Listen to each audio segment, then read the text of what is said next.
Yo guys, welcome to this YouTube channel Crypto News Indonesia dengan gua Andreas Tobing sebagai host yang seperti biasa di YouTube channel ini kita akan membahas segala hal mengenai investment khususnya di cryptocurrency mulai dari fundamental, technical, dan lain sebagainya. Oke? Anyway guys, hari ini ada dua topik yang gue mau bahas sama kalian. Yang pertama ya tentu mengenai Bitcoin, dan yang kedua adalah ini. Jadi kan kalau teman-teman follow Instagram gue kemarin baru dari Thailand ya. Terus kalau kalian lihat di TikTok juga, gue juga udah ngepost sebetulnya ada satu narasi baru yang gue lihat sangat menarik ya. Itu gue dapat insight-nya itu sebetulnya dari foundernya CoinDesk, Ko Stephen Suhadi. Ntar lah gue bahas lebih lanjut gitu. Itu jadi dua topik yang gue mau bahas sama kalian. Oke? Langsung aja. Anyway, untuk Bitcoin boring ya, kayak lu nggak usah trade lah ya Bitcoin ya, kayak nggak menarik gitu. Dan untuk teman-teman sekarang ini again ya seperti yang gue bilang ya, udah kayak tombol short itu ya seminimalisir mungkin lah dipakai, gak usah banyak-banyak dipakai. Preferably menurut gue kalau memang teman-teman trade level by level ya sudah tunggu retracement baru open long gitu, nggak usah open short karena I think sebetulnya di masa kita menuju bull market ini sekarang kan ya teman-teman tahu lah ya, I don't think bull market udah start, tapi kita menuju bull market obviously. Menurut gua kita lebih apa ya, jarang-jarang lah keluarin tombol short gitu. Jarang-jarang lah keluarin tombol short ya. Kalau memang teman-teman swing trader ya mending tunggu opportunity, tunggu support baru kalian buka long gitu. Karena menurut gua dengan kalian lihat pergerakan alts yang sangat masif belakangan ini ya, bahaya banget kalau kalian open short ya, karena kita nggak bisa ukur kenaikannya bisa sampai berapa gitu, bisa sampai sedalam apa kenaikannya. Jadi kayak better kita lebih hati-hati untuk open short ya. Instead kalau memang ada crypto yang sudah on support ya let's open long gitu aja. Dan untuk Bitcoin teman-teman bisa lihat ini kayaknya lagi ranging di area 38. Kalau kita lihat nih ada beberapa kali area di sini yang kena ya, berkali-kali di sini. Jadi kayak ya udah masih ketahan di sini dulu, tapi kita bisa lihat juga ketika turun reverse-nya di sini ya. Jadi teman-teman bisa lihat gue langsung aja rubah warna, ini sekarang sudah menjadi support dari resistance ya. Jadi kali-kali Bitcoin sentuh level ini lagi ya udah opportunity terbaik itu adalah open long instead of kita nge-short gitu ya. Tapi again untuk Bitcoin menurut gue skenario-nya masih valid. Bitcoin sampai sini masih sangat valid. Kalau misalnya pun Bitcoin tackle 32, 31, 32, gue masih akan sangat bullish dengan Bitcoin even though Bitcoin koreksi sampai level sini ya. I think seperti yang gue bilang itu akan jadi healthy correction, dan buat gue pijakan untuk naiknya akan lebih enak lagi gitu loh, ngerti kan? Tapi ya sekali lagi tapi ya kalau teman-teman pernah pasti ya, gue yakin teman-teman udah pada tonton analisa gue tentang kayak ada possible another 50-60% correction possibility ya. Sekali lagi ya, gue nggak bilang itu pasti terjadi ya. Kalau teman-teman udah lama di market, teman-teman ngerti risk reward daripada trading, teman-teman ngerti analisis, lu pasti ngerti maksud gue apa. Ini probabilitas, bukan fakta, atau bukan fakta ya, tapi bukan satu kepastian gitu loh, ngerti kan maksud gue ya. Jadi again ini probabilitas menurut gue, dan in my personal opinion, sekali lagi in my personal opinion, jika ini benar-benar vertikal terus, kan dari sini kita lihat naiknya vertikal terus ya. Jika ini terus terjadi, nggak dikasih retest ini ya, nggak dikasih nih ke 3132, gue malah ngelihat kemungkinan itu terjadi lebih tinggi lagi ya. Jadi kayak akan ada, ya nggak tahu, tapi gue nggak mau terlalu bahas banyak tentang itu karena again ya, walaupun menurut gue possibility-nya ada sekali lagi, tapi seperti yang teman-teman tahu, posisi gue itu mostly di spot ya. Jadi trade position gue nggak gitu gede, cuma 5-10% aja. Gue lebih prefer untuk akumulasi terus ya. Gue nggak akan terlalu pusing dengan movement karena gue generally ya, gue secara umum sangat-sangat bullish on Bitcoin dan sebagian besar cryptocurrency khususnya yang lahir di bear market ini gitu. Tapi sekali lagi seperti yang gue bilang, kalau misalnya emang ternyata dalam beberapa hari atau minggu ke depan tidak dikasih koreksi ke sini ke 3132 dan Bitcoin terus nanjak naik sampai 40 ya, bahkan sampai possibility ke sekitar segini nih 45 sampai 48 ya, gue kan topnya di sini ya, analisa gue dari awal tahun. In my personal opinion peluang akan terjadi ya, seperti yang gue bilang ya, drop yang sangat dalam itu semakin gede menurut gua ya, karena movementnya sangat impulsif dan buat gua peluangnya semakin besar gitu. Tapi apakah pasti, we'll see ya. Katalisnya apa nggak tahu ya, nggak tahu ya. Kalau kalian pelajari makro, terlalu banyak uncertainty ya. Lu mau ngomong perang, mau ngomong apa, terlalu banyak uncertainty ya. Jadi gua nggak mau berusaha ngeramal-ramal. Seperti yang gue bilang, analisa gue yang satu itu pure berdasarkan technical doang. Gue nggak pakai pakai cocokologi sih, gue pakai fraktal ya. Tapi gue nggak berusaha baca makro, gue nggak berusaha analisa makroekonomik, nggak ya. Teman-teman cek lah, gue udah keluarin ini tuh dari tahun lalu, gitu ya. Oke, itu yang pertama. Nah, lanjut untuk yang kedua ya. Kalau teman-teman udah tonton video TikTok gue ya, gue ada mention tentang satu narasi baru yang sangat possible untuk play out, yaitu tentang ini spatial computer ya. Jadi gini, gue cerita sedikit ya backgroundnya ya. Kalau teman-teman pernah nonton live gue ya, atau ada pernah nonton satu konten TikTok gue, kayak gue pernah bahas deh ya.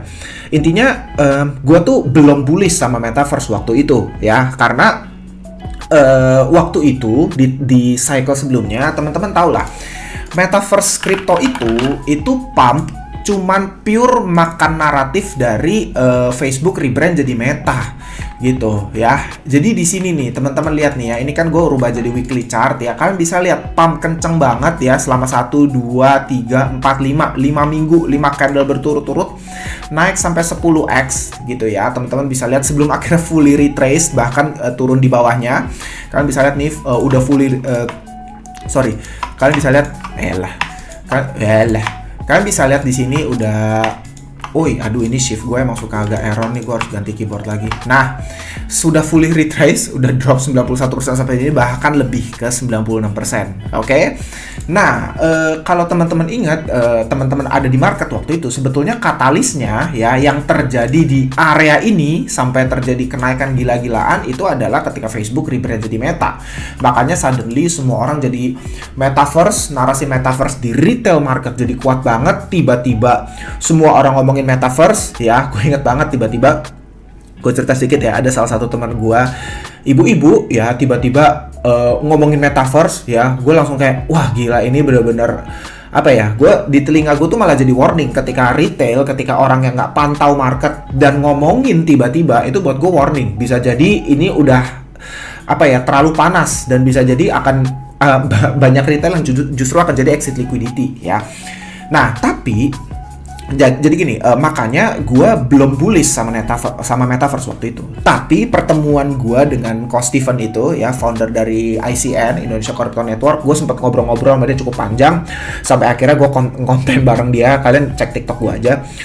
Itu tuh gue jadi, ternyata ini ya katalisnya bisa dari sini, possible banget gitu loh. Karena one spatial computer dari Apple Vision Pro ini launching ya, ini nih bisa jadi pintu masuk ya. Ini nih yang gue bilang akan jadi infrastruktur daripada metaverse gitu. Karena back then kan gue bilang metaverse itu cuma narasi ya, belum ada infrastrukturnya tuh, belum ada sebetulnya. Tapi bisa jadi ya, justru Apple Vision Pro ini akan jadi first step, akan jadi pintu masuk dan infrastruktur dari metaverse crypto ya. Karena obviously menurut gue ini apa ya, lu tau lah Apple, perusahaan seraksasa Apple, apa yang mereka keluarin jadi tren gitu. Dan kayaknya tuh harga bukan isu kan, gosipnya kan ya udah ada resmi sih kan, bakal keluar dengan harga $3.500, sekitar 50 jutaan ya.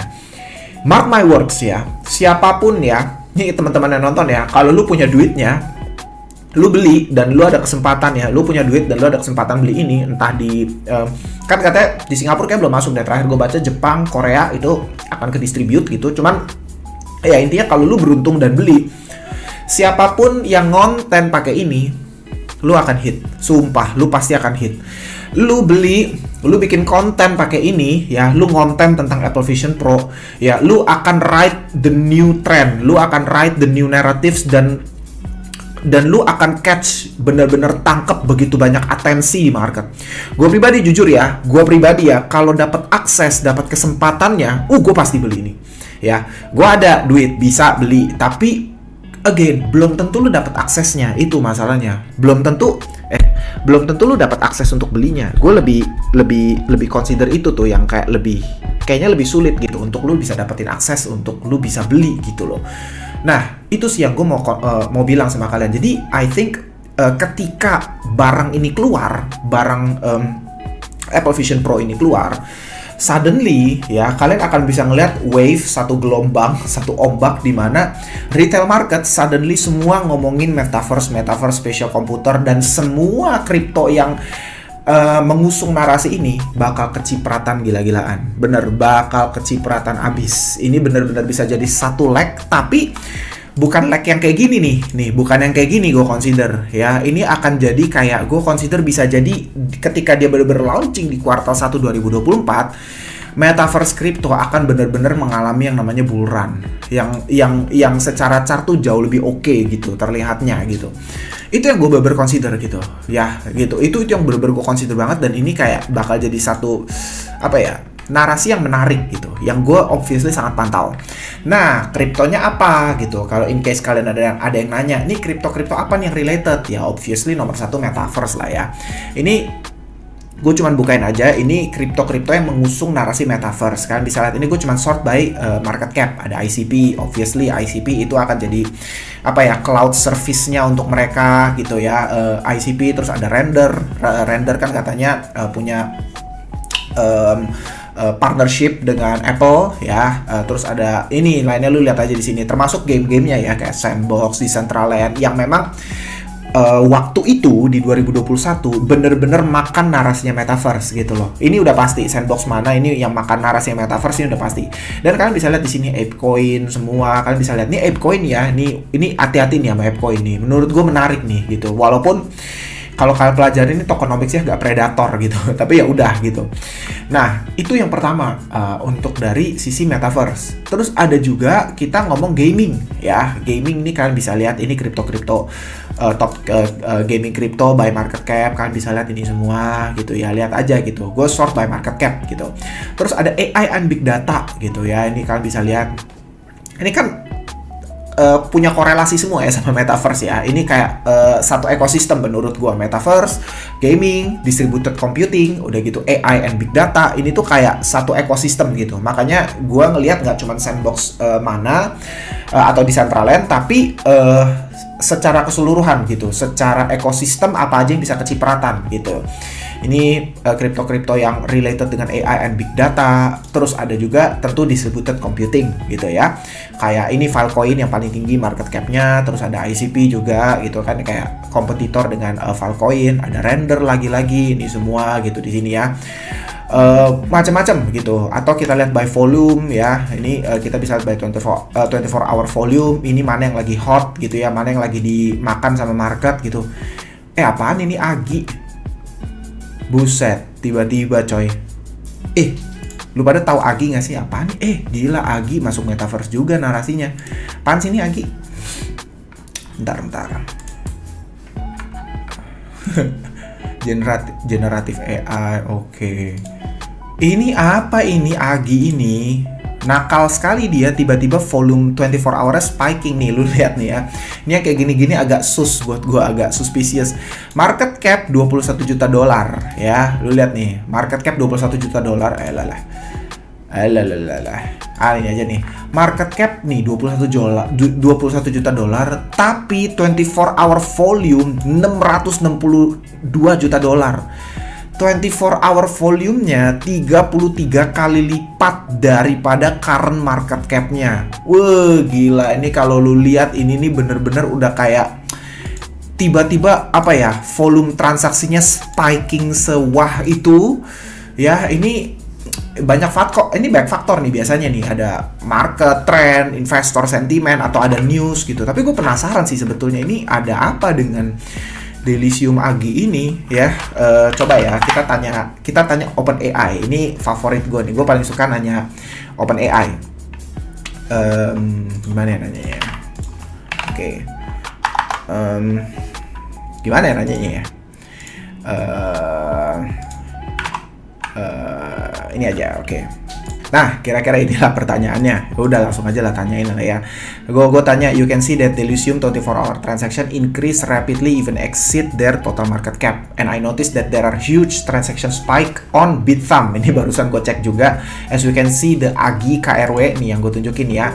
Ini yang kita lihat sama-sama. Ini yang paling menarik karena ketika kita cari volumenya datang dari mana, volumenya itu datang dari Korea. Ya, teman-teman lihat nih dari exchange Bithumb dan pairingnya itu dengan Korean won ya. Jadi heavy-nya dari sini lu bisa lihat nih, dia makan 98% volume dalam 24 jam terakhir.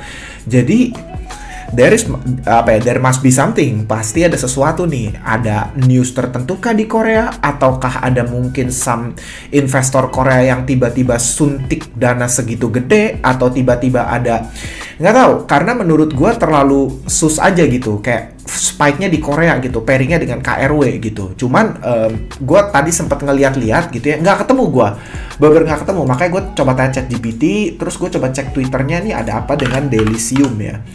Penasaran gue, asli gue penasaran. Nah ini dia. Apa yang terjadi dengan 24 jam terakhir? Oh, dia baru partnership sama Microsoft. Iya, oke. Ini 15 November. Baru. Pantes. Tapi kenapa spike-nya cuma di Korea? Ya, ini yang gue bingung. Ya. Ini apa nih? Ada cafe.bithumb. Apa nih bahasa Korea ini? Gue sekepo itu soalnya. Kalau ada oke, ini apa ini? Ya kita translate aja di Google. Gue tuh percayalah, gue tuh kalau ngulik news tuh suka sekepo itu gitu. Opo iki bahasa Korea. Oke.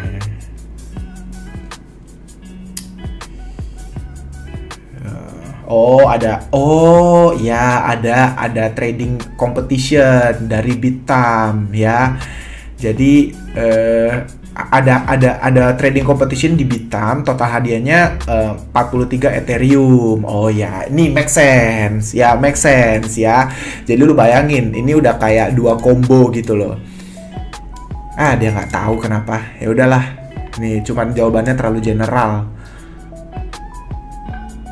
Tuh, ya udah kita tutup aja. Oke, jadi kita udah tahu ya teman-teman ya, si Delysium ini, si AGI ini lagi ada trading competition ya, lagi ada trading competition di Bithumb. Makanya itu yang menjelaskan kenapa tiba-tiba dia makan 98% transaction volume-nya dan naik sampai ke sekian nih ya. Sehari naik 38% by the way. Oke juga, volumenya juga segini. Tapi ini menarik sekali gitu. Coba kita lihat ya. Nah ini nih guys, serius nih, ini gue jadi nyebelin nih guys. Dia tuh launching di bear market loh, baru launching bulan April ya, tahun 2013. Dan ketika launching pun, tar gue coba ukur nggak AGI KRW ya, lagi rame. Oke. Nah ini tapi nggak keukur benernya. Dia tuh paling lama launching di mana sih? Guys, bear with me ya. Ini seru nih. Ini yang kayak gini nih, seru nih. Ini seru sekali ini. Dia launching pertama di mana? Coba di sini. Nih. Ini lebih panjang historinya. Nih ya. Dia launching April 2023 dan dari sinilah ya dia udah koreksi sampai dengan 96%. Ini menarik, coy.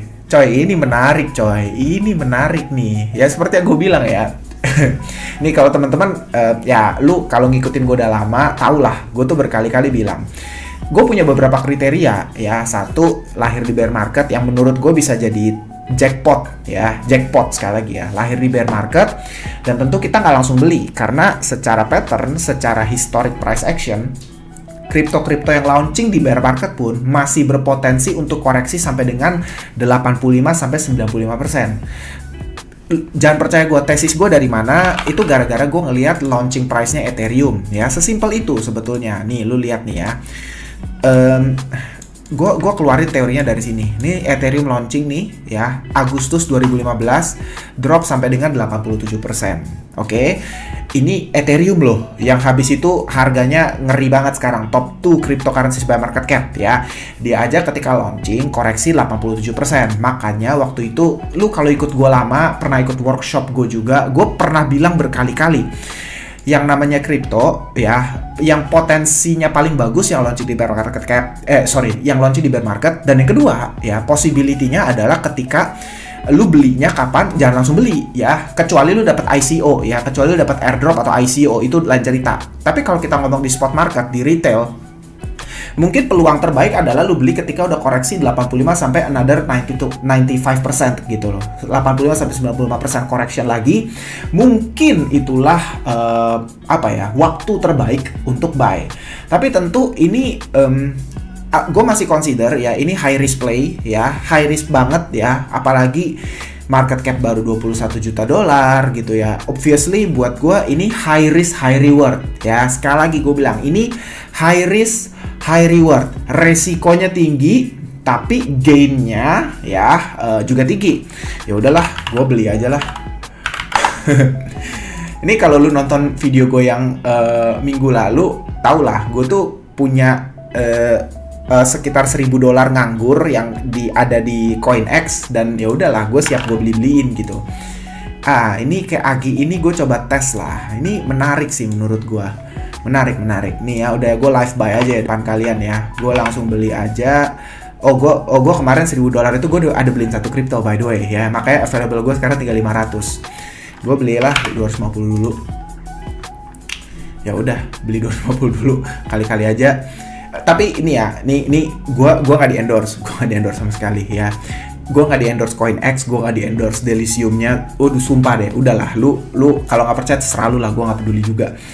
Tapi gue kasih tau, gue beli ini live depan kalian. Gue nggak planning juga tadinya ya, nggak ada planning sama sekali. Cuman seperti yang gue bilang, secara kriteria memenuhi, apalagi lagi ada spike volume ya. Secara kriteria memenuhi, bisa nggak drop lagi sampai 0, sekian 0, belasan, bisa lah gitu. Cuman this money ya, gue nggak keberatan untuk cuekin sampai 2025 ya. Jadi lu nggak akan lihat gue trading di sini ya, lu nggak akan lihat gue trading ya. Dan kalau misalnya nih tiba-tiba gue kan beli nih pas lagi spike ya, tiba-tiba drop ke 0,2, gue langsung drop 40%, gue nggak peduli ya, gue nggak akan masalah. Karena seperti yang gue bilang, ini high risk high reward, rewardnya gede tapi resikonya juga gede ya. Makanya gue akan invest amount yang gue kalau hilang ya udah, gue nggak keberatan. Gue nggak akan invest $10.000 di sini, nggak berani gue coy ya. Kayak ya udah, paling top nanti gue paling masukin 500 sampai $1.000 ya. Itu koin-koin spekulatif gue kasih saldo segituan ya, 500 sampai $1.000, kita lihat aja. Dan plan exit gue somewhere in 2025 ya. Tentu gue akan ride the wave, gue akan kendarai. Kalaupun nanti dia turun dulu 30-40%, gue kagak peduli ya, nggak masalah ya. Bahkan kalau gue ada duit lagi mungkin gue beli lagi, atau apalagi kalau emang narasinya menarik gitu. Tapi guys, serius deh ya, udahlah sekalian lah ya. Kalau kalian belum pakai CoinEx ya, kalian bisa sign up dengan referral link gue yang ada di description. Kenapa? Karena gini, ini serius nih, gue tiap kali mau daftar exchange, mau daftar manapun, gue tuh pasti cari link referral. Kenapa?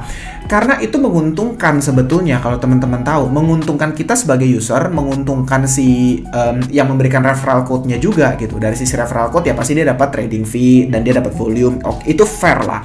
Dan yang kedua dari sisi lu, ya biasanya kalau lu sign up melalui referral, itu kamu pasti dapat trading fee discount gitu. Kayak gue di CoinEx, lu pada bisa dapat sampai 20-30% kalau gue nggak salah ya, trading fee discount gitu. Yang mana lu pada nggak bakal bisa dapetin kalau misalnya lu pakai exchange lain. Ya, lu nggak bakal dapet juga gitu loh, nggak bakal dapet, bener deh gitu. Jadi bukan kok, sorry, lu nggak akan dapet kalau misalnya lu tidak sign up pakai referral code gitu. Lu nggak bakal dapet. Jadi memang better lu cari referral code, lu sign up ya. Gue selalu gitu soalnya ya. Jadi kalau kalian mau sign up, monggo silakan ya, gak ada paksaan. Kalau nggak ya bodoh, ya udah silakan aja. Tapi guys gitu guys, ini gua nggak ada plan untuk beli, tapi ya udah ya sekalian aja.